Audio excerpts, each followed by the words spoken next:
The Charlie Chaplin Britannia Award for Excellence in Comedy to Jim Carrey, my hero. Comedy legend Jim Carrey को Charlie Chaplin Britannia award से नवाजा गया है। Thank you all. I love you so dearly. 29वीं Britannia award की तकरीब Los Angeles में मुनक्किद हुई। इन अवार्ड्स का मकसद बरतानिया और अमेरिका की फिल्म इंडस्ट्री के दरमियान ताल्लुक को खराज तहसीन पेश करना है। तकरीब में अदाकारा केट ब्लैंचेट को एक्सीलेंस इन फिल्म और गेम ऑफ थ्रोन्स की Mother of Dragon Emilia Clarke को British artist of the year के अवार्ड से नवाजा गया।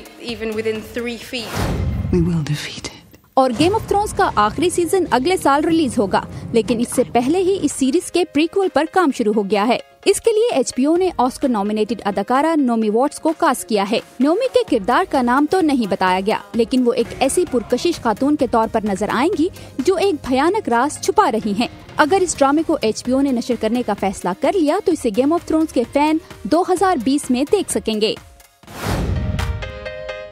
सियासत में खुद को सियाफाम अमरीकियों की आवाज कहने वाले अमेरिकन रैपर कान्ये वेस्ट ने अब सियासत से दूरी अख्तियार करने का फैसला किया है।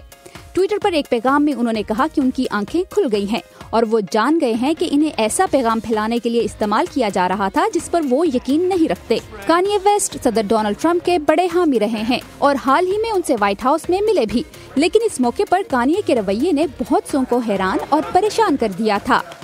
I love this guy right here. Barda Khalil, Urdu VOA।